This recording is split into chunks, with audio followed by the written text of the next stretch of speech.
Hi everyone, Backwoods Bob here. Today I want to show you a neat little stove I made out of a can. First thing I did is I have a large dog food can. It's the same size can I used for making the campfire in a can. And I took a 1/4-inch drill and I drilled air holes 1 inch apart, about 3/4 of the way around the can. And on this side I cut out a big opening. The reason for that is so I can feed sticks and firewood into there on a continuous basis. The other thing I did when I made this is I wanted it to be stable.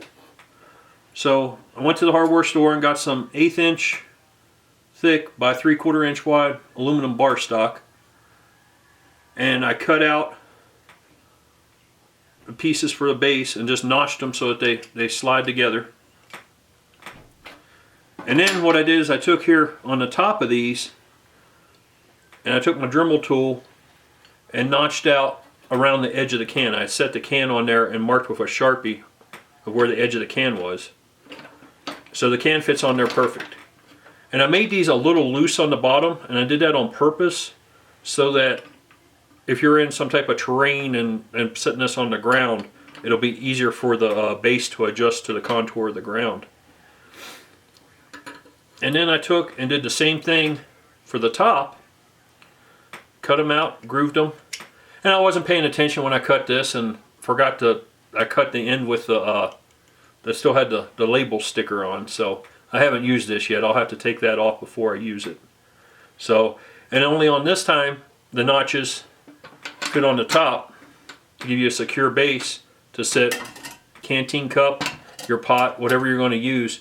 If you're going to use the same cooking container each time, you could set it on here and mark it and probably notch it out so that it fits particular for that pot.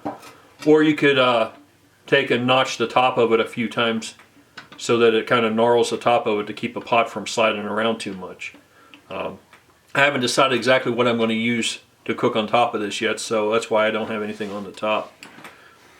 But other than firewood, if you're in a real wet situation, if you're out and it's too wet really to get a fire going, or it's just going to be too much work, and you want to heat up a cup of coffee or some water for some ramen noodles or something, you also could use some matches, some Superstorm matches that I have a video on here that I did.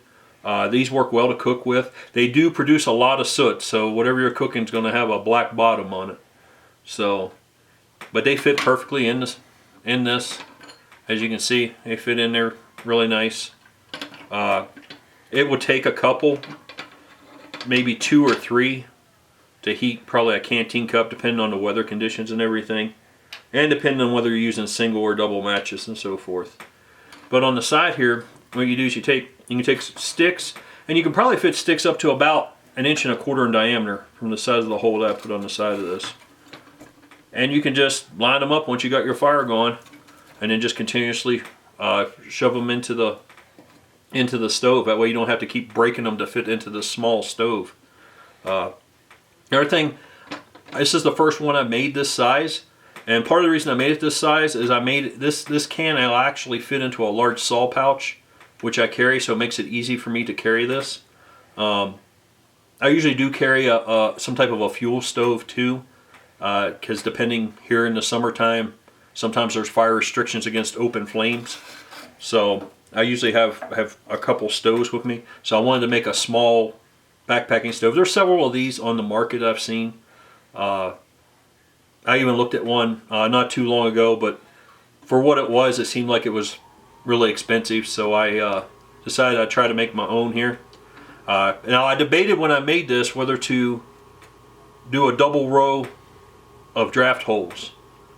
But I figured I would do a single row, and here in the near future I'll try it out and see if it needs, I might have to do an update if it needs another set of draft holes on it, but I didn't want to drill them if I didn't need them. And the good thing about this is it just, the way it's made, it breaks down, falls over easy and everything. But it breaks down, you can put your stuff in there, you can keep a fire starting kit in there. I'm not sure exactly what all I'm going to put in there, but definitely some fire starting material and something to actually light a fire with. maybe a magnesium stick or something of that sort, and you know, whatever you want to keep in this, pretty much. But there you have it. That's my making a stove out of a can. Good for camping, you know, whatever. I thought it'd be a good idea, be a neat little project to try and do.